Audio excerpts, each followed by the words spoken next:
record.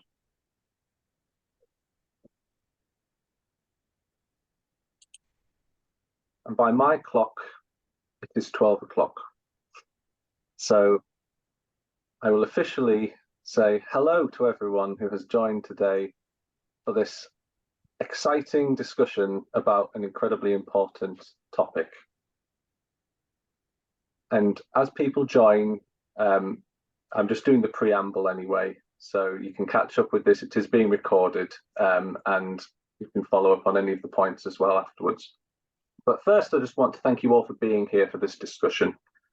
I also want to extend a special thank you to Ros Bragg from Maternity Action, Jeremy Davis from the Fatherhood Institute, and Lauren Fabianski, who has very kindly stepped in for Jolie Brealey, who sadly can't join us today due to unforeseen circumstances. But I'm extremely grateful to Lauren for offering her expertise at such short notice. Really, really grateful for that.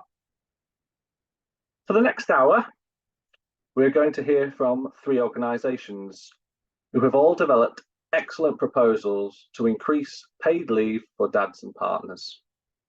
They share this vital cause.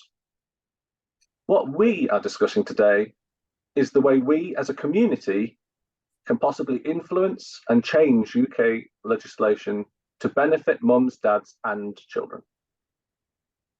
It is important for me to highlight that today's panel is not as diverse as we would like it to be.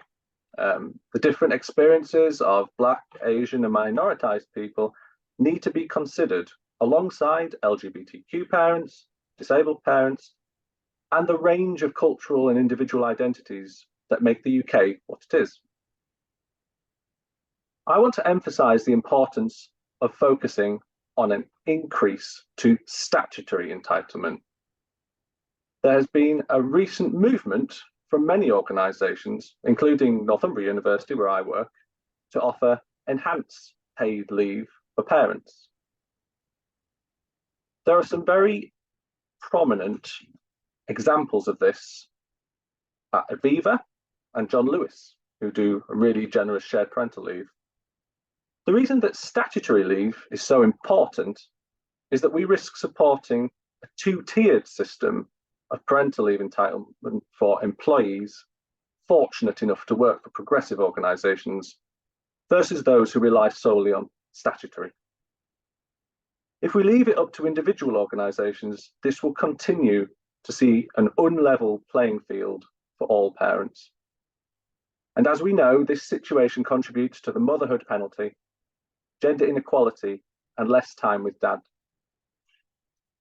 So the running order for today, I'm going to first share my own story of taking time, dedicated time with my children. Then we're going to have the 3 proposals from Pregnant Then Screwed, so Lauren will start with that one. Then we'll have Jeremy Davis from the Fatherhood Institute, and finally Ros Bragg from Maternity Action. And so I don't know if you want to briefly say hello to everyone, Jeremy, Lauren and Ros. It might be nice to kind of put a name to a face. And I'll introduce them as we go. And then once we've had those short sort of proposal sections, we will have some open questions. So we really want to open the floor to everyone here to get a chance to ask the questions that are interesting to you and you want to pose to these experts that we have here today. So without further ado, I will move us on to my experiences. In March 2020, I had just managed to get into a steady drop-off routine, peeling my son off my arm in the baby room at his nursery and handing over to his key carer. I was the lead parent for pick-up and drop-off as my wife, Holly, had just returned to work in the wards in hospital medicine. When the COVID lockdown began, we were thrown into similar chaos to other parents across the country. I spent 3 months with my 1-year-old son, making his meals, changing his nappy, playing with him and squeezing my PhD and research roles into the early morning, into the midday nap, and in late evening. You might remember the lovely weather that May. It makes me smile to recall those times we spent outside together and the relationship we built. It was also exhausting, and I gained a whole new appreciation of the demands of sole caregiving. Fast forward 2.5 years to July 2022, and I'm about to start my second block of shared parental leave with my daughter. And I discussed that in the podcast series, The Daddy Leave Diaries, with the Fatherhood Institute. There's a link there at the bottom. I'd learned a lot about what it means to be a dad in the preceding years, but nothing could compare me for life with 2 children. My daughter was 6 months old when I took over the lead care role. She was still breastfeeding, and my wife was working from home doing research. We made it work together as I became Holly's administrator while she was breastfeeding. However, it was not the simple weaning process we had envisaged. I discovered, to my shock, that babies are not all the same. As time progressed, I learned just how different my daughter is. It was the daily routine that gave me the insights into the small things that made her whole personality. When I started on parental leave with my daughter, I set myself the project to help her roll over for the first time. I admit I was a bit like a personal trainer with this. I had daily PT sessions with alluring toys just out of reach. It took many days of slow progress and plenty of praise. Eventually, after noticing how obsessed my daughter was with the wet wipes packet next during nappy changes, I decided to integrate this into the training session. This revelation was a game changer. I will always remember the first time she rolled over. It's a precious memory for me, especially given I missed my son's first time. And yes, it was to grab the empty wet wipes packet. So what have I learned from my time as a sole caregiver? Well, I've learned a new definition of multitasking. I've become far more organized and am much more effective at planning. This has transferred into my role as an academic. I used to think I was a patient person, but I have gained new levels of patience too. Finally, I've increased my empathy for others, a skill honed with the task of interpreting the non-verbal communication of a baby. For the workplace, I see huge benefits of dads taking more time off with their children. There's a huge opportunity to build community through shared experiences and common cultural touchpoints. Additionally, the more men who are experiencing this time with their children, the more understanding of the lived experience will grow, and the more we can work towards gender equity together. I have been incredibly lucky to spend dedicated blocks of time with both my children in their first years. I want to emphasize that my experience has not been remarkable compared to what mums do with their babies. In fact, it has been fairly ordinary. However, as a dad in the UK, my experiences have been very unusual. The benefits of these experiences live with me today, and my relationships with my children have been enriched. It is my sincere hope that more dads can benefit from dedicated time with their children, and that is why we're here today. So now I'm going to pass you over to Lauren Fabianski from Pregnant Then Screwed. Thank you very much for listening to me and indulging me in that. Mark, that was great. Thank you so much for sharing that. Could you jump onto the next slide? Oh, can I do that actually from here? No, I can. Okay, we'll figure it out. I'll happily do it. Okay. Hi everyone. So as Mark said, that I'm Lauren from Pregnant Then Screwed. I'm the head of campaigns and communications. Pregnant Then Screwed have been campaigning for parental leave reform for about 6 years now.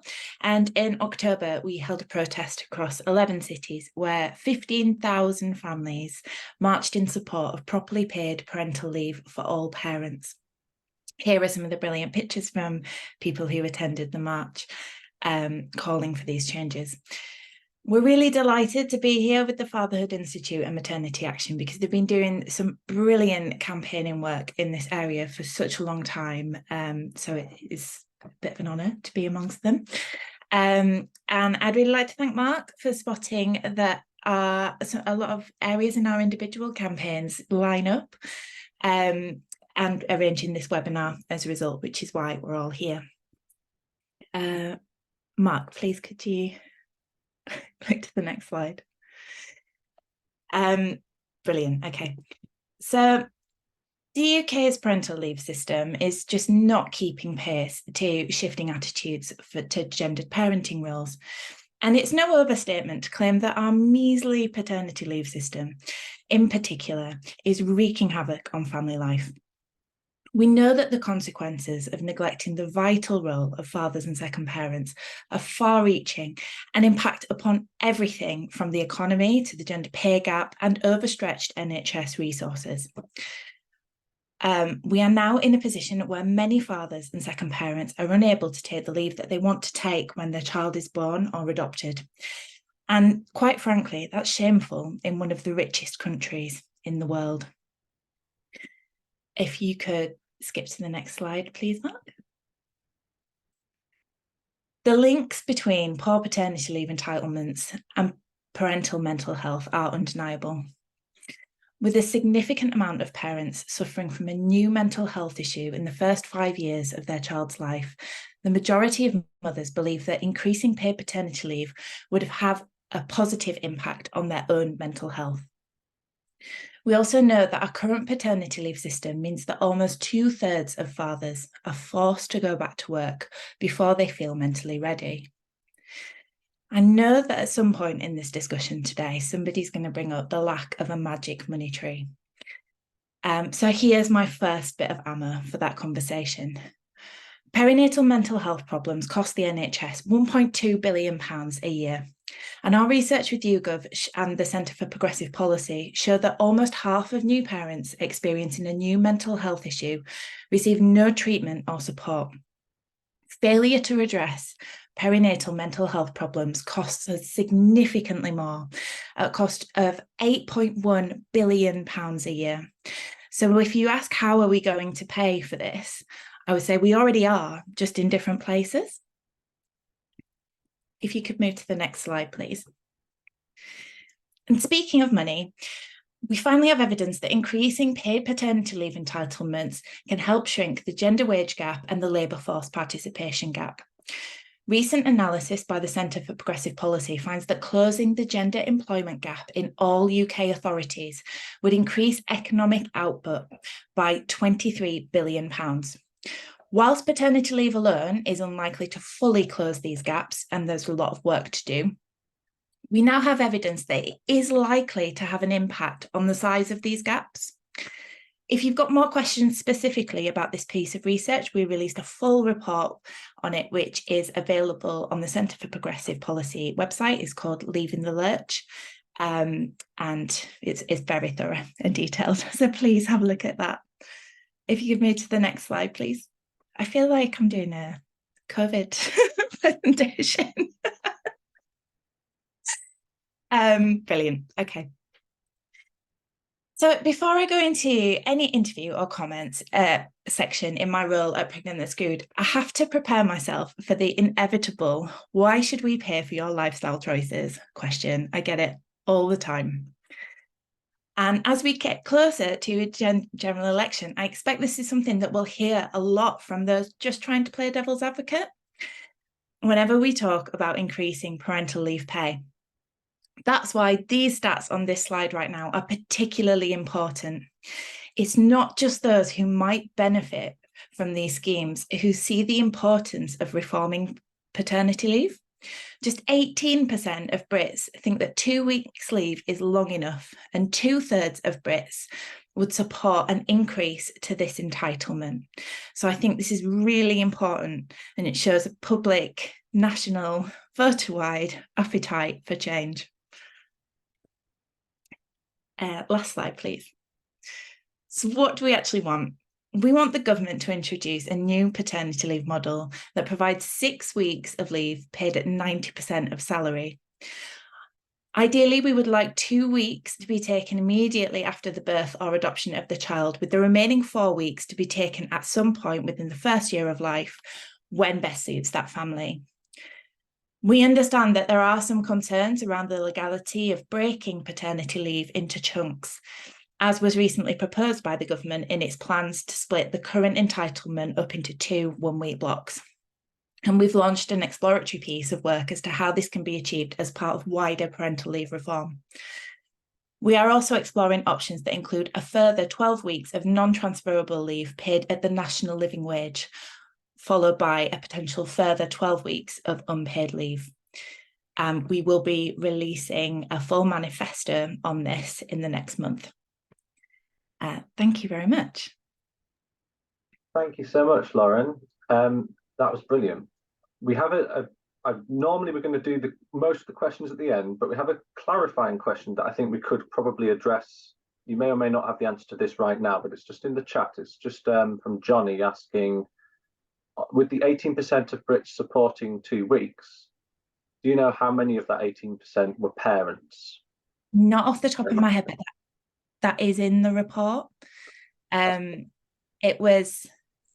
It was few. It was probably, to nobody's surprise, it skewed to more traditional demographics, I would say. But it is in the report if you would like to dig into it a bit more. Very helpful. Thank you, Lauren. And as I said, so we will have an opportunity for a lot of questions at the end. So have a think about questions that you'd like to ask, and we'll address those all at the end. Thanks. So now we're going to move on. Thank you so much, Lauren, and we'll hear from you in a few moments' time. We'll pass over now to Jeremy Davis of the Fatherhood Institute, the Head of Impact and Communications.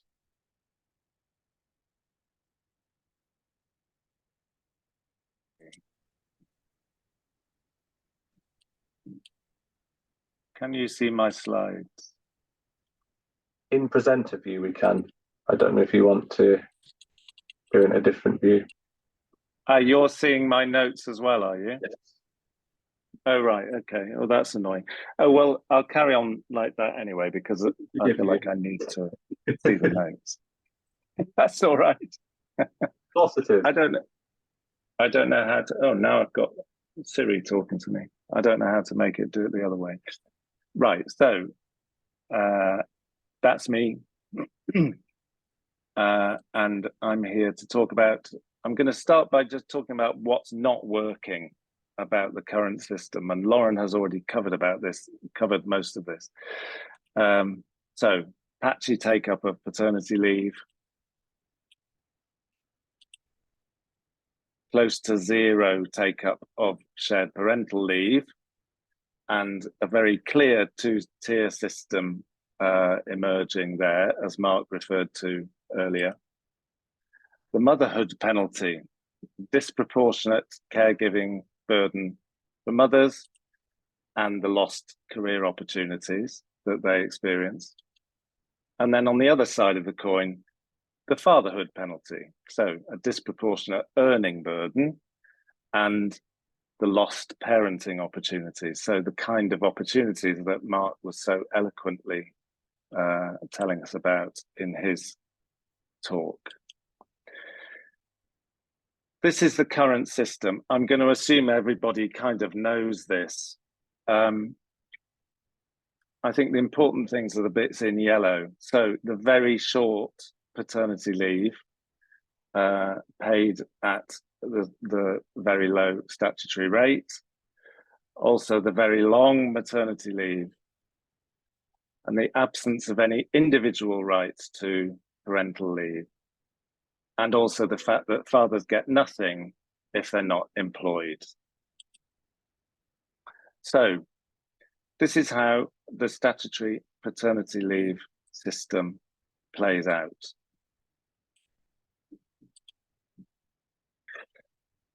A TUC survey from earlier this year found that 1/3 of fathers with a household income of less than 25,000 were not taking paternity leave. More than half of families say they struggle financially when fathers do take leave. An average earning full-time working father earns £1,000 less if he takes 2 weeks paternity leave at the statutory rate compared to what he would if he carried on working. So that's the reality for a lot of families. And 20% of fathers aren't even eligible because they're self-employed, they haven't worked for their employer for long enough, and so on. And among those dads, almost 70% take no time off at all when their baby arrives. So none of this is looking good. Shared parental leave, I'm not going to spend much time on. I'm just going to say this.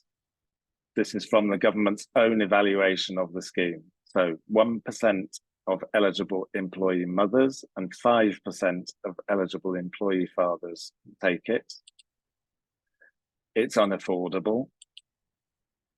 And it's creating a two-tier system. So their own evaluation found that it's much more used by older parents in mostly white-collar jobs, and more by white parents too, in fact. So we think that we need to invest in paternal caregiving.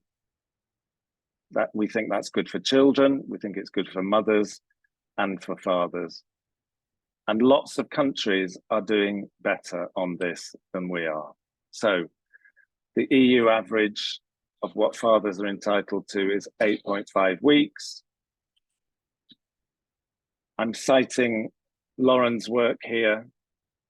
So the 12 countries offering more than 6 weeks paid leave have a smaller gender wage gap and a smaller gap between men's and women's labour force participation. In 11 of those countries, fathers get their own paid parental leave. And in fact, that's longer than the paternity leave they receive. And in 3 of the 12 countries, they don't actually get paternity leave. So parental leave internationally is actually the most used policy lever. And the countries that are often seen as leading on gender equality have substantial paid parental leave for fathers. So I've put a few examples there.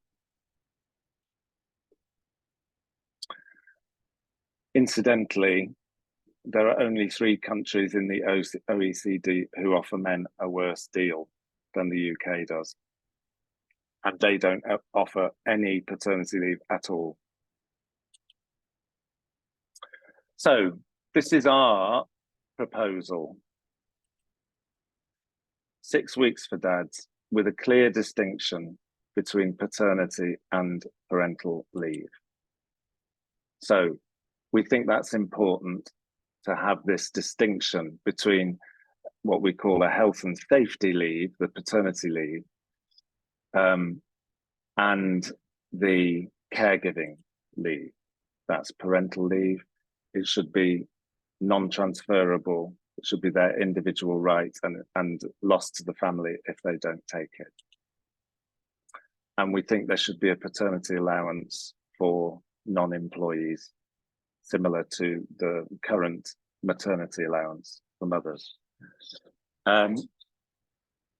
Okay, so I'm going to show you 3 very quickly, because this could get really boring very quickly. I'm going to show you version 1 of our description of the proposal.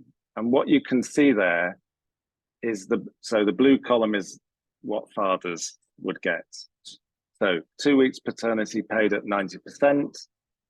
We're suggesting like 5 individual days that they could take while the mother is on maternity leave, to deal with crises. So this is acknowledging that the mother will likely be off for longer at the start, but that we might need the dad or partner to be able to have a bit of flexibility about dipping in and out during that maternity leave period.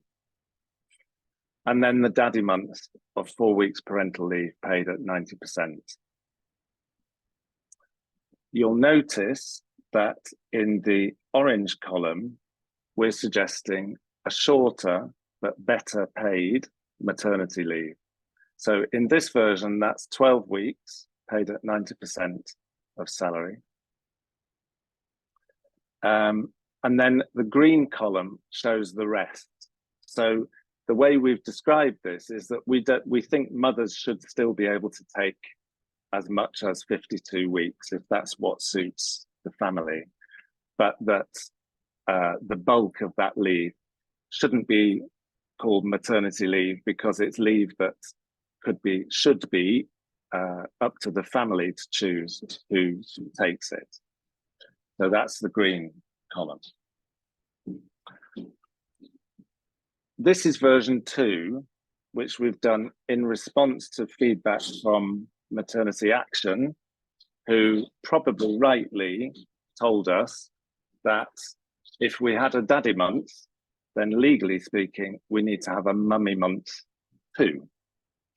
So in this version, we're showing that original 12 weeks, but broken for mothers, broken down into 8 weeks maternity leave, and then 4 weeks of parental leave.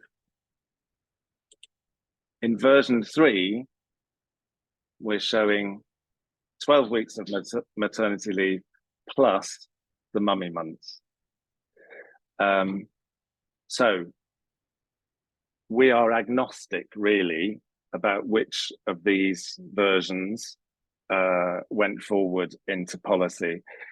I suppose the important difference in version 3, where the mothers are ending up with 16 weeks that's specifically theirs, in order to continue with the idea that they should have a maximum of 52 weeks, what that does is it reduces the amount of the rest of the parental leave that could be taken by either.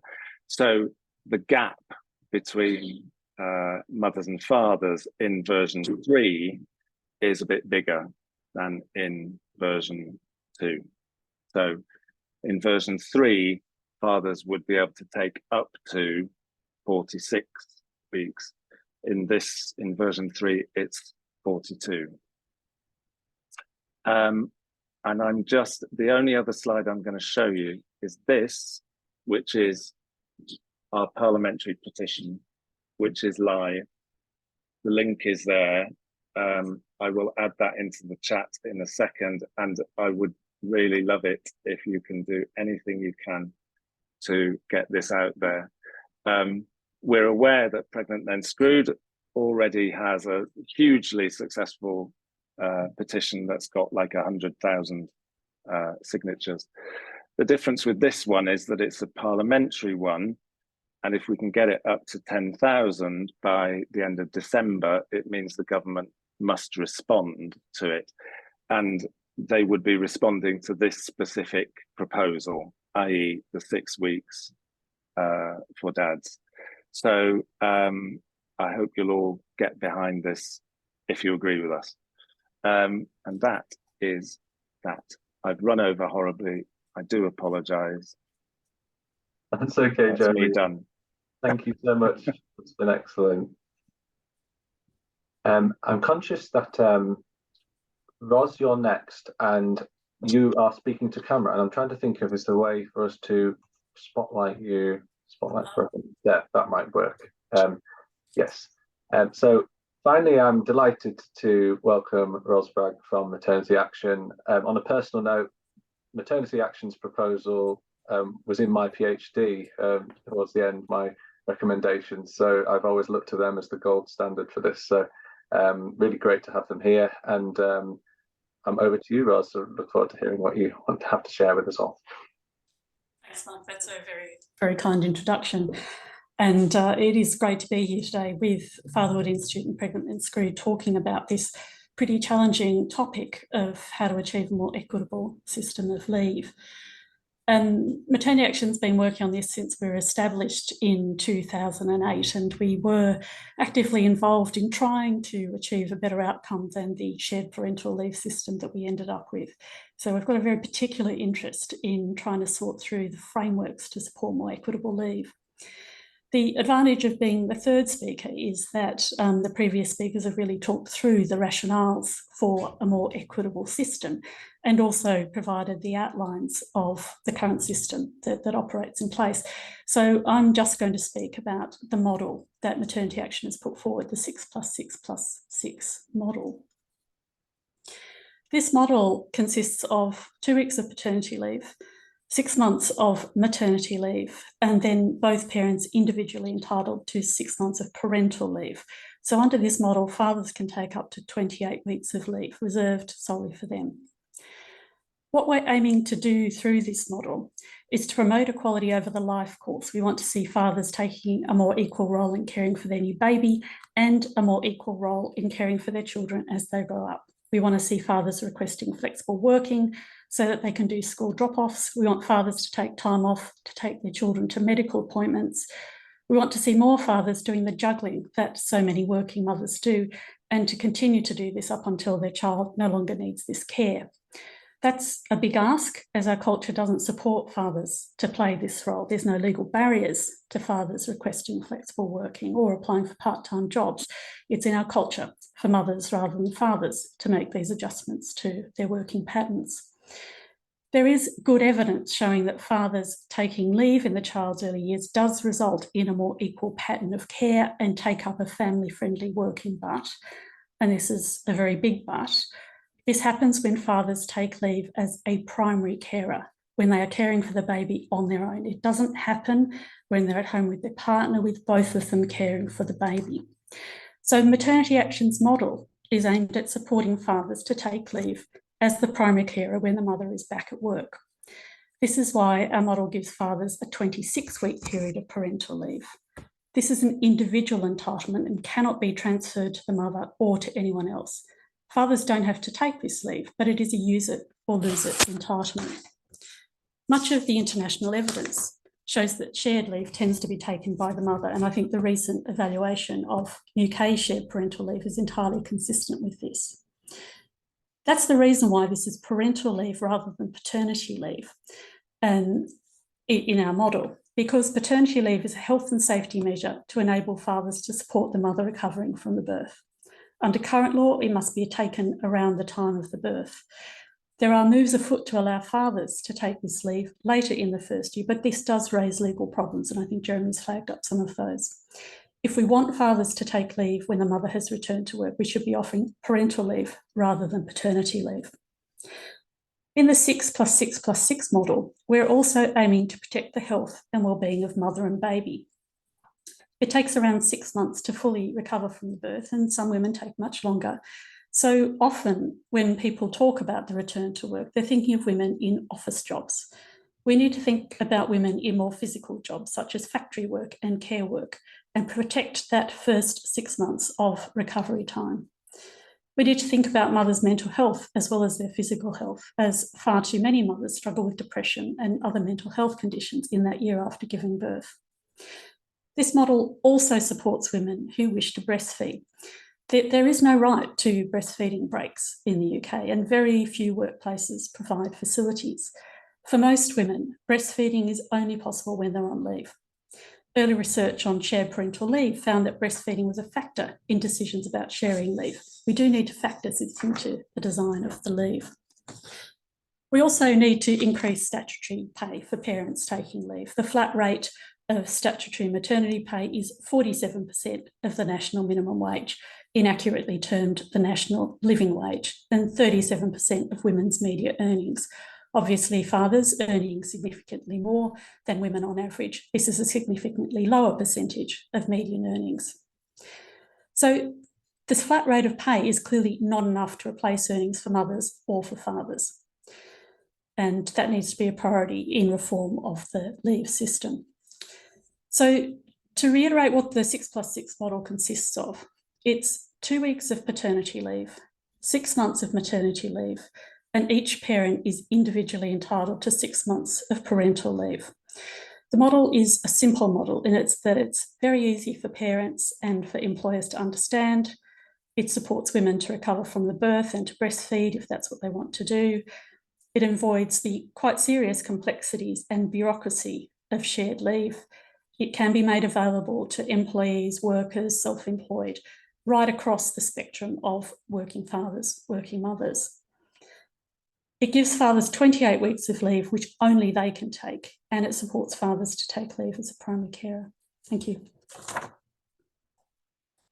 It's wonderful. Thank you, Ros. Really brilliant outlining of your position on that. Really excellent description of the specifics of that. So really, really appreciate that. At this point, we are now open to questions. I'm going to ask the first question to allow people to have a think. And it's already been alluded to by Lauren, so she's started to answer this question, but I'd like to hear from each of you your response to this. So we know what any government is going to ask when it comes to these proposals. How are we going to pay for this? What is your answer to this question, please? And whoever would like to go first on this question, I'm happy.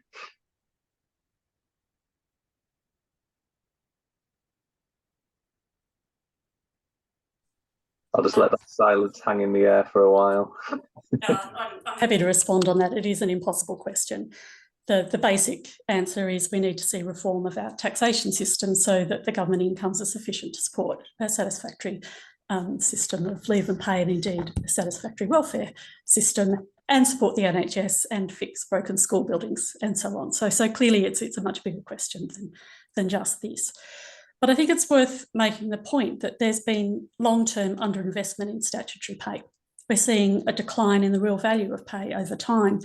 In 2012, statutory maternity pay, statutory paternity pay, the flat rate was 63% of the legal national minimum wage. It's now 47%, also dropped as a percentage of median earnings.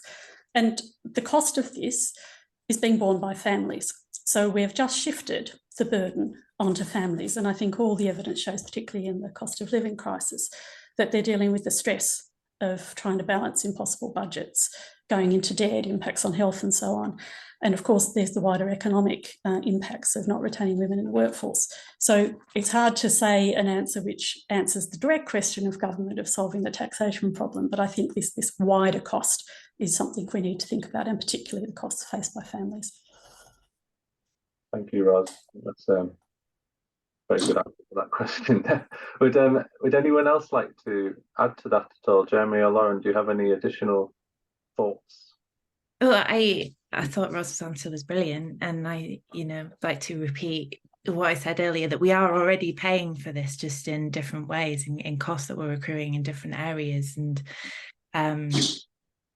this is ambitious. It's ambitious, the reform that we're all talking about, but if we want to consider ourselves a world leader, these are not world leading policies that we have right now, and there's a lot of work to do, and I think we want to be exceptional, we have to go for it. Yeah, I'm not sure I've got much else to add other than just to say governments find money all the time for things, so I'm not an economist, so I couldn't really give you a particularly useful answer, but I do think that I think Pregnant Then Screwed's report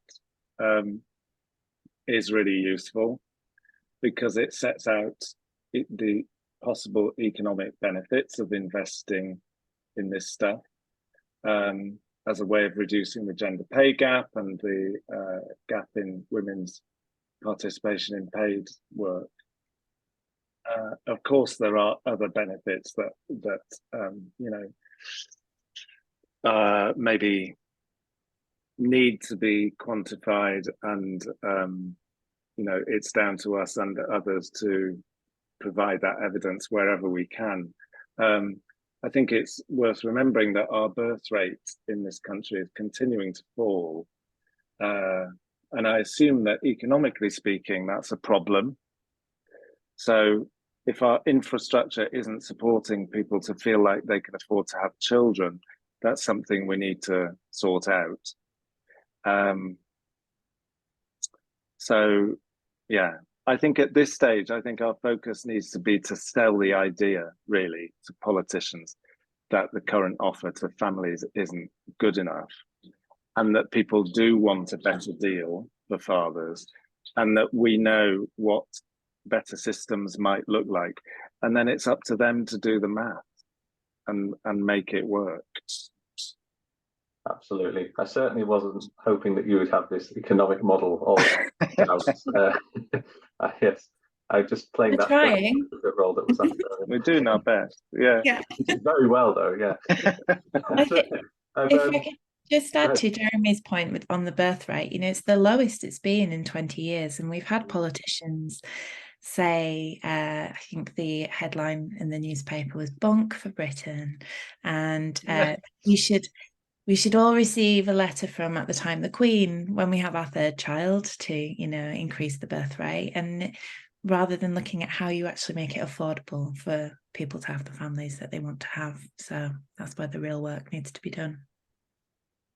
We have some questions. Thank you, Lauren. We have some questions in the chat, which have come in first, and I'm aware that Helen Norman also has a hand up. Jessica, would you like to ask your question in person, or I can read that out? However you'd like to do that. I know Jessica quite well, so I know you're quite confident normally, so if you want to ask that question.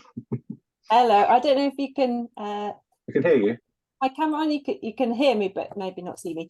So my question was for Ros, actually, because I was just working through your model in my head, and I was really taken by your support of dads to do the primary caring, which actually meant being on leave, not together with the mother. So was really taken by that point in mind.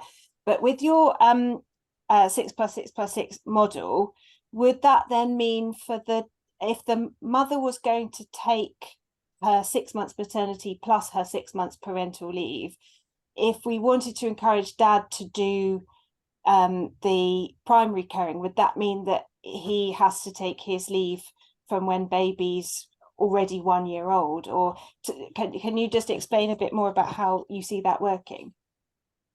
Yeah, the paternity leave and maternity leave are currently required to be taken as single blocks, and I think there's good reason for that, and you create legal problems if you try and break them into pieces. Parental leave, not so much. So you've got the potential to take blocks of parental leave, and the timing of those can be resolved between the parents. And just to be really clear, while we are trying to facilitate fathers taking leave as the sole carer, the primary carer, there is the potential for that parental leave to be used to take care at the same time as the mother if, for instance, she's not well or the baby's not well. What it does is it makes it possible to take the leave as the primary carer at some point after the mother's returned for work. And it really facilitates that, because I think there are genuine legal problems around the paternity leave framework. But outside that paternity leave and maternity leave provision, massive amount of flexibility is possible. And I think it's in the best interests of parents and employers to be able to support that. Brilliant, thank you. There's one further question ahead of you, Helen, if that's okay, and then I will come to the next people. So from Luke, we have, thanks for the presentation. Unless, Luke, do you want to ask this question yourself? The floor can be yours if you wish, but if you don't put your camera on, I will assume I'm reading it. You're doing a great job, Mark. I'll leave it to you. Thanks. That's fine, thank you. So Luke has asked, for Jeremy in particular, missed the start. He just asks, why 6 weeks and not more paid leave was selected by the Fatherhood Institute? And you're on mute at the moment, Jeremy. Someone was going to do that today. Sorry, so I always do that. It's always me. Basically, we alighted on that amount because we felt like it was it had the potential to be achievable. That's the honest answer. So we wanted to come up with a proposal that sounded like something that was within the realms of possibility, you know, rather than designing a kind of, you know, the perfect system that we know we're a million miles from and might never achieve. So that's why. So the 6 weeks, you may have missed it in my presentation, but you know that's still below the EU average. So it shouldn't be pie in the sky, but at the same time, you know, we are where we are, and we've had 2 weeks paternity leave paid at a statutory rate for 20 years with no increase, in fact, for fathers. So it's not perfect, but 6 weeks sounds pretty good to me compared to where we are now. And I would just add that we also have what I would consider to be the perfect model out there with Maternity Action putting out the absolutely six. So we've got the variation that the government can choose from. So that's good. Helen Norman, please. Thank you. Yeah, thanks everyone. Thanks, Mark, and really great presentations, really important work.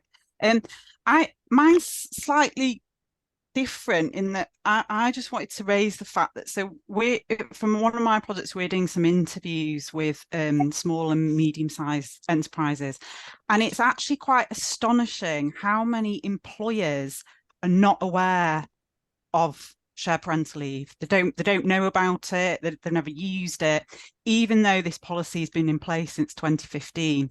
And I think the recent government consultation actually noted that more work needed to be done about awareness raising of this. So my kind of question is sort of, how do we raise awareness about this to employers? Is it kind of solely down to policy reform?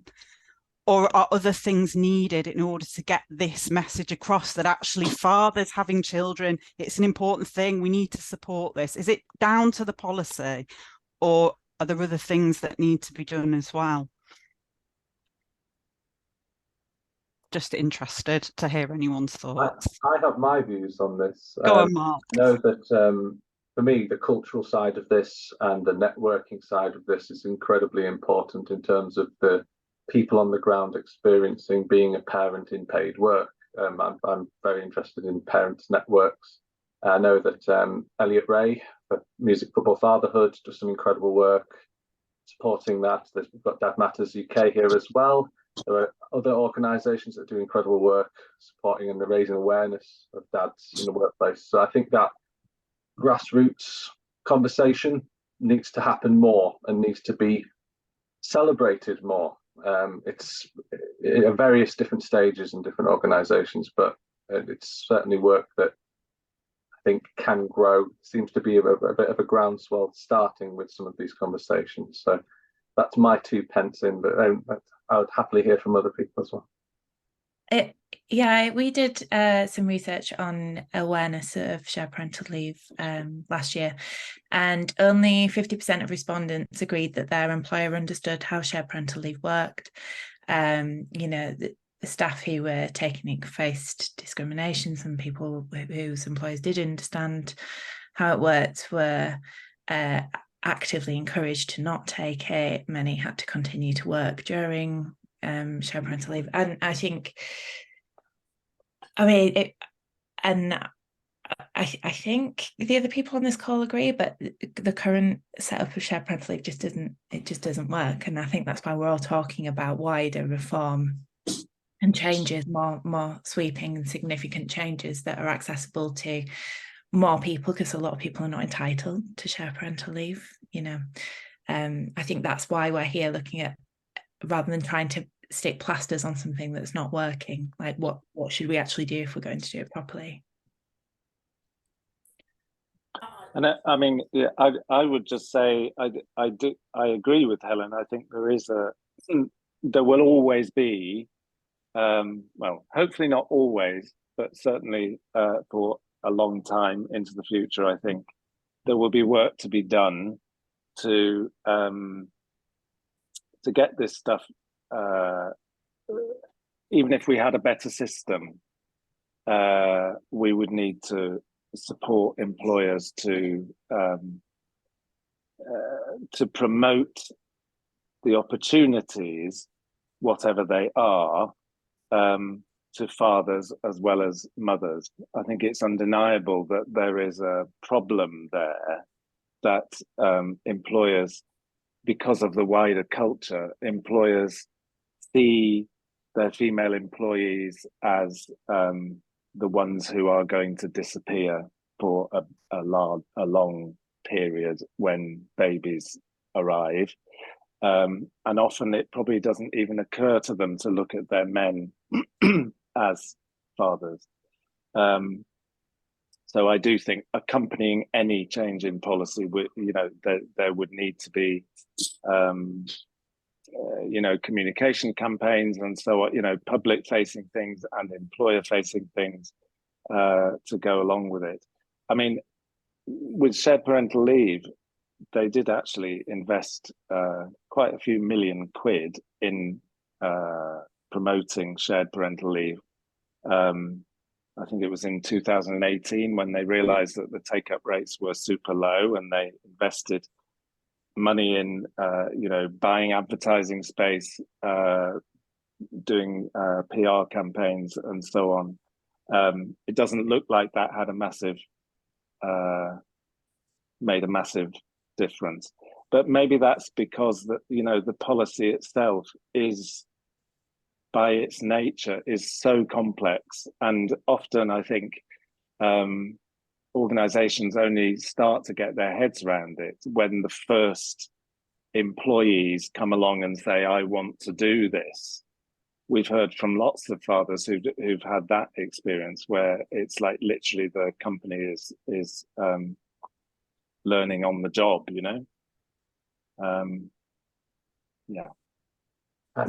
Roz, did you want to have a quick point there?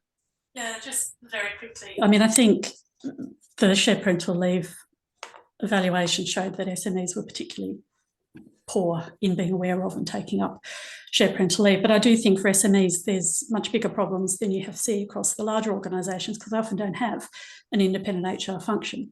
So we've produced a resource kit for SMEs on supporting pregnant women, fathers, parents, adopting parents at work, and it's got everything you need at your fingertips. And we've done that with support from Department of Health and working in partnership with the Greater Manchester Good Employment Charter.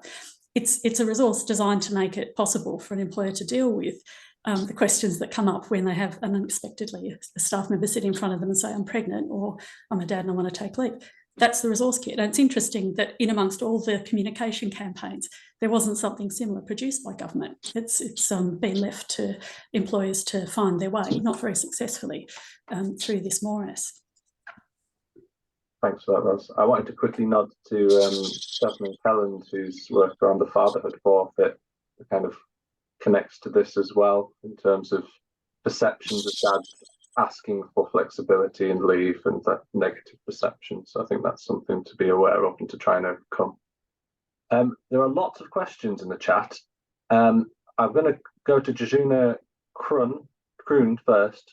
Jejuna, do you want to, apologies if I've not pronounced that correctly, did you want to ask your question, or I'm happy to ask it?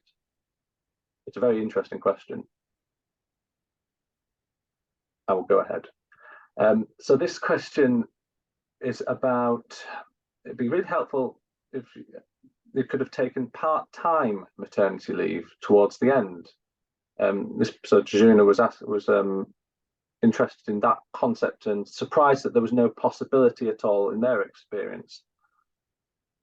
Would you advocate for flexibility that would help both parents and employers to phase back into the workplace after birth? It's a different dimension to this policy area. Yeah, I might respond on that one, because we've done quite a lot of work around that move from leave to work both for employed and self-employed women. I think we did some recent strategic litigation that actually changed the way in which self-employed women can work during what is essentially maternity leave and still keep their maternity allowance. The model we've proposed in our 6+6+6 means that you've got a fixed period of maternity leave. There'll be the equivalent of kit days, so you can take some days as work days during that period, but essentially you're on leave. But when you move to the parental leave period, there's scope for infinite flexibility. You can take, if the government supports this, you could take your parental leave 2 days a week or 3 days a week. So you are essentially part-time leave, part-time work. And I think those models are really useful ones to explore because that's what parents want. You know, the return from maternity leave can be quite difficult. Sorting childcare can be difficult. The child might not be well, you might not be well. So I think those flexibilities should be integrated into that model. But as I said, the parental leave strand is much more easily treated as a flexible period of leave than the other forms. Yeah, I think I would say in general, all of us, I believe, campaign for flexible working legislation to be strengthened, you know, overall for everybody at any point in life. And there's so much work to be done there. There's been a lot of noise recently about a piece of legislation that's passing through, but it's nowhere near strong enough. And there's a lot of campaigning that still needs to be done in that area. But I think that's a separate matter to what we're talking about right now. Separate but related, I think, definitely. Yeah, absolutely. I'm going to quickly try and ask a few more questions. We've got support for crisis leave from Sarah Potter, and in terms of its safeguarding the increased use of the NHS to some degree in around potential infections and so on. So I think that's resonated well. We've got one that's got, I'm going to go with the hierarchy of people who've liked things. So Laura Hanks asks, 6 weeks is also, or maybe this is a comment, 6 weeks is also the amount of time the NHS suggests mothers who have C-section should recover for. So that kind of connects to that 6 weeks idea, I suppose. And this is perhaps for anyone on the panel. Do you think the introduction of funded childcare at 9 months coming in? Yes, Lauren, did you want to immediately? I'm happy to answer this one. Go for it. The current childcare plans that have been proposed by the government are not sustainable right now. They're not properly costed. It's estimated by the CBI, the Women's Budget Group, that they'll cost more than twice what's been budgeted to deliver them. And whilst that sounds very negative, it's very exciting that the government have pledged, over £4 billion that nobody was expecting into the sector. And there's a lot that we can do with that money. But without the proper funding to deliver a sustainable workforce, a sustainable sector, there's no workforce strategy really at the moment to recruit all of the staff that you need to deliver these schemes that have been promised. I am less than optimistic that in 2025 these things will happen. We've also got a general election before that happens. So I think whilst all of this is still up in the air, and a lot of people are working very hard to figure this out, there was a Early Years in Childcare Coalition launched in Parliament last week that had over 150 different organisations were in attendance representing the sector, representing campaigners, representing child poverty groups. People are working on this. I think now is the time for us to be looking at all policies that affect, the motherhood penalty in the start of life and how they interplay with each other. And especially with the general election coming up and people, about to set their political parties setting their stall outs to what matters. And this is where we look at, true reform and how those things interlink. So I'm not concerned that this is what we're campaigning for right now. And I think it is realistic that we're looking for extensions to leave. We've got a good question from Kate, and it kind of connects to one of the things I was going to ask towards the end, but was conscious of time. So Kate Lever's asked, how much are your organisations working together to put forward a collective set of evidence-based options to government? Are the campaigns currently running separately? I mean, I would say today is evidence that working together can happen.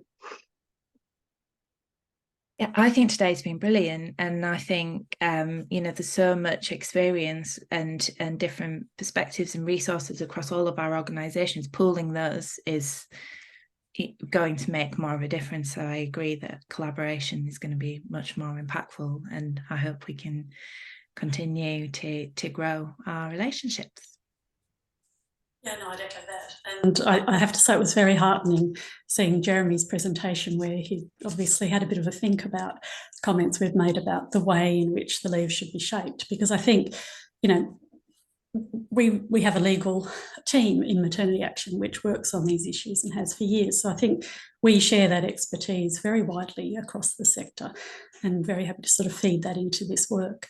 And of course, I think changes like this go through multiple phases. You want to get it on the agenda, and then you want to actually go through the process of refining what the asks are. So we are sadly still fairly early in the process of trying to get this change happening. So I think collaborative working is the only way we're going to get there.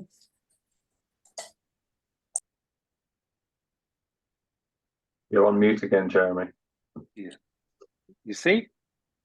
Typical. Yeah, I agree. I mean, I take great heart from the fact that this event has happened today. Just the very fact that we're in a room together, all of us talking about, obviously we're talking more widely about parenting leave generally, but there's a focus on the dad bit of that. That's quite radical, you know. It's something we've been talking about for a long time. Obviously, others have been talking about it too, but the fact that this is bubbling up as a kind of key issue, I hope we can nudge it into becoming a sort of an issue in the general election, whenever that is. And so the more we can work together and come up with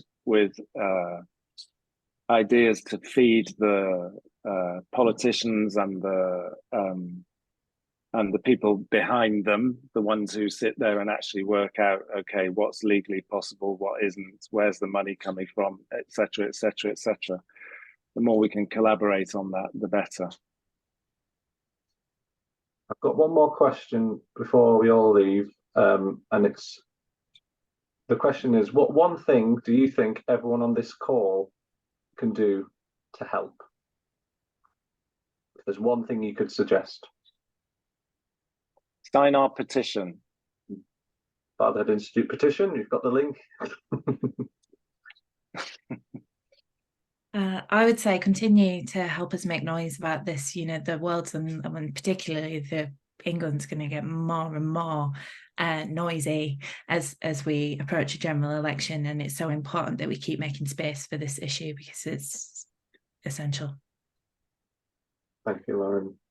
Roz, do you have anything to add to that? Yeah, I think noise is useful. It's a tricky time, but I think noise is useful. I'd also encourage people to have a look at the collection of blogs on the Maternity Action website, where we unpick what we think makes up an effective framework for shared parental leave. Now, I would encourage everyone to actually go to all three organisations as well. The Maternity Action blogs are fantastic, really detailed, and Pregnant and Screwed have the report, which is really superb, and Fatherhood Institute as well. I've got some really detailed breakdown of this to add to your understanding and to share with others. Right, we've slightly gone over, but I think that's been a really rich discussion. I've really thoroughly enjoyed it. Any questions? There's a bit of a mention with that cultural piece from Alex about Start for Life and family hubs, which as a way of kind of getting that message through as well, which I think is a really important point. And I don't think I've missed anything else urgent. If I have, I'll try and respond to that afterwards as a question. But thank you very much, everyone, for being here today. We want to keep this conversation going. I want to say special thanks to Lauren, Roz, and Jeremy for your wonderful expertise today and talking us through your proposals. It's been brilliant. I've got the recording of this that I'm hoping to share afterwards, and for everyone who's registered, so they'll be able to catch up and watch again or watch on loop, however you like to indulge in this. But I hope you all have a wonderful rest of the day, and we'll keep in touch. Thank you. Thanks so much. Thanks very much, folks.